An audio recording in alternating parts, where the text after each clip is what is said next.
Everyone, Chad Hasty here. Hope you're having a nice day. Tune in this morning, 8:30 to 11 on News Talk 790 KFYO, streaming online at KFYO.com for the Chad Hasty Show. This is your morning brief. Today on the show, Jody Arrington. He's a candidate for Congress in District 19. He'll join me at 10 o'clock this morning. It'll be an open line Friday, which means you, the listener, can call in, talk about any topic that you would like to get into.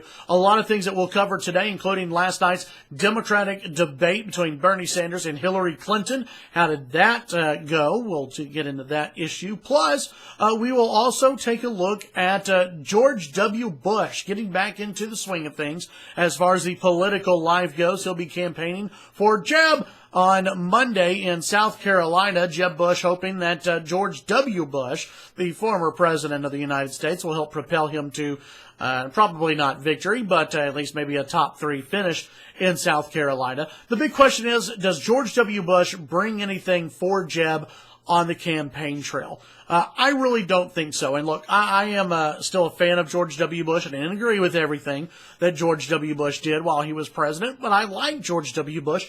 I just don't know if Bush has what it takes to push Jeb in the winning direction. It's no secret that Jeb is the brother of George W. Bush, and that's not a big secret out there to anybody. Of course, bringing the former president on the road with you, it's always nice. It's always nice to get that endorsement. But again, I just think that the voters, the Republican voters, are sick and tired of old-time politicians. Sorry, Jeb. The Bush name, while again, you may like the Bushes, you may be a fan of both President George W. Bush and George H.W. Bush. You may be fans of theirs. You may not have agreed with everything, but that doesn't mean that they're in what's in style right now. Face it. Right now, the Republican Party is moving towards Donald Trump, Ted Cruz, and yes, Marco Rubio. 3 relatively new faces on the Republican scene. For Donald Trump, well, he's not new, but he's new into politics, and he's saying a bunch of things that aren't politically correct, and people like that. For Ted Cruz, fairly new senator. He's ticked off a lot of people. He's not that politically correct, maybe a little more politically correct than Donald Trump. People like that. And for Marco Rubio, he hasn't been around as long as some of the other lawmakers, but he's been around a little bit longer than Ted Cruz. But he's still a fresh face, and he's still new for the Republican Party. And those are the 3 people who Republicans are gravitating towards. That's one reason people like Ben Carson as well, though he's polling at about 1% to 2%, depending on where you go. This is not the party of George Bush anymore or Jeb Bush. It's not the Bush party. People are trying to move on past that. It's one of the reasons when you look at the Democrats, people aren't fired up about Hillary Clinton. People are moving past the Clintons. Bernie Sanders, he's bringing the socialism angle in.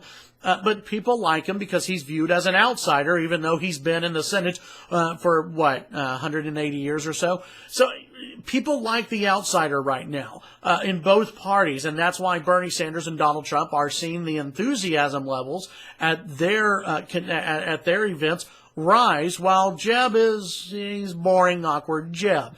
I don't really think that former President George W. Bush brings a lot to Jeb Bush's rallies in South Carolina. I don't think he really helps Jeb out on the campaign trail. Probably it doesn't hurt Jeb, but it just makes Jeb seem like he can't do this without the help of his family, which is what a lot of people had a problem with in the first place.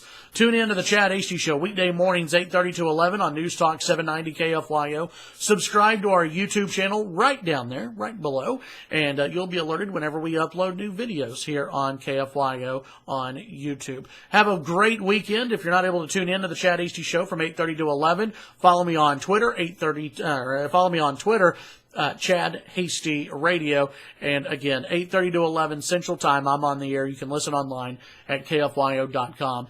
Have a great weekend, folks. We'll talk to you next week here on the Morning Brief.